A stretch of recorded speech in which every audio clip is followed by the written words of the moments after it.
Hi, I'm Neil Sackmary. Hi, I'm State Trooper Sean Hagstrom with the Nevada State Police Highway Patrol Division, PEIO. Please stay tuned for the next episode of Trooper Talk. And together, we can make a difference.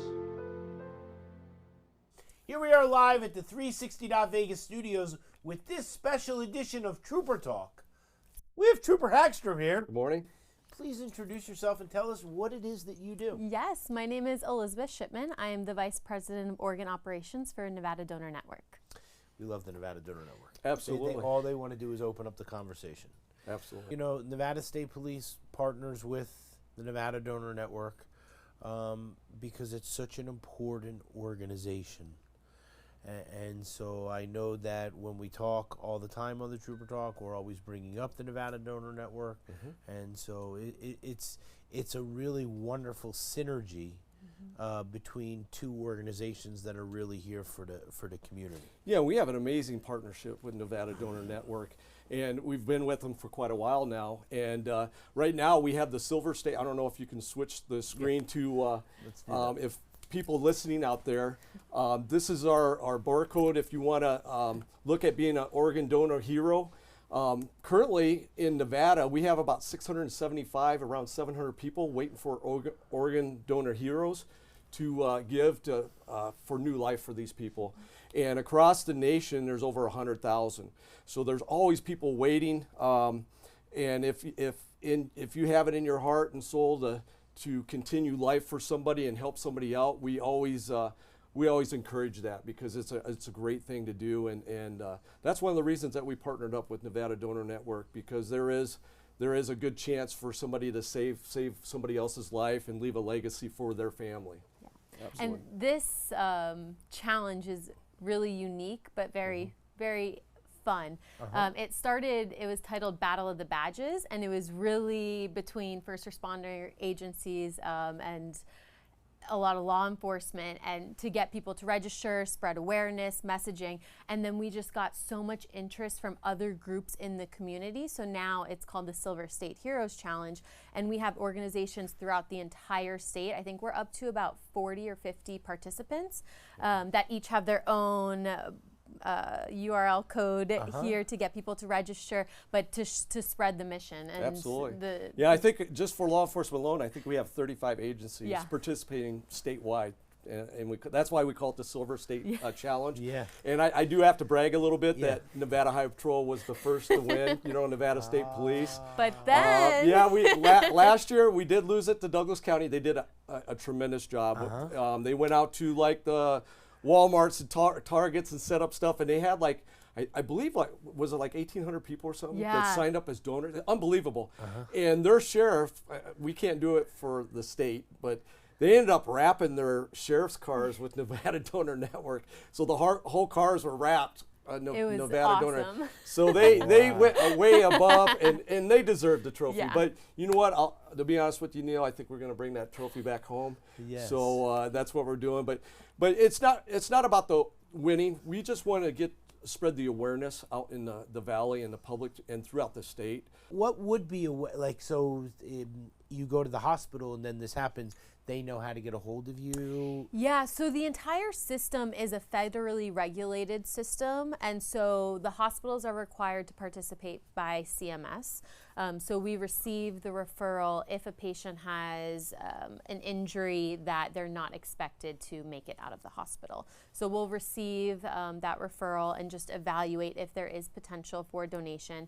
And then we don't integrate with that family until a decision has been made or we notice that support is needed, and the hospital, we do that in collaboration with the hospitals. Right, and so that's what people have to understand as well, that you're not just walking around the hospital going up to rooms and saying, oh, I'm right here, here's my business card. Yeah. This is not the situation. And one of the things too is this is why we have this, is so people can register ahead of time. They have it on their driver's license that they're an organ donor, and that really helps the process a little bit faster from that way. Oh, it's Sean's safety message. Sean's safety tips, Johnny. Did you put this up yet? Using your turn signals. What is it? This used to be one of my biggest pet peeves being a trooper.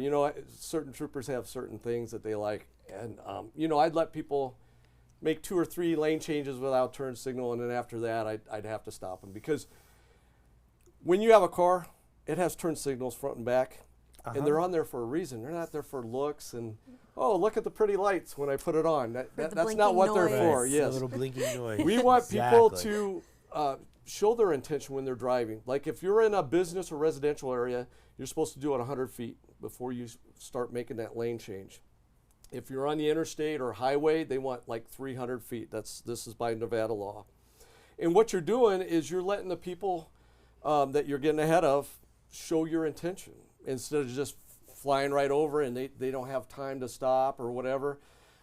So always use your turn signals, whether you're making that right-hand turn or if you're changing lanes. I noticed this in the valley that a lot of people don't even use their turn signals, and I just don't get it. But then I see a lot of bad drivers there. I saw somebody this morning, and I don't even know how it didn't cause a crash this morning, but and I was like three travel lanes over, so I couldn't get behind them or get over there and stop and have a little talk to them. But they squeezed into 2 vehicles, and I swear it was like with inches. Luckily, that person probably just backed off a little bit, but I don't even know how they did it. I mean, they had almost a professional race car driver couldn't have done that. You know what I mean? I'm like, but this is how people drive. No signal and just goes in right between 2 cars. And I'm like, and then the other thing that we talked about last week was following too close, right? Of course, they get right between these cars. And guess what you're doing? Following too. What if that person had to make a stop right away? Total crash on all 3.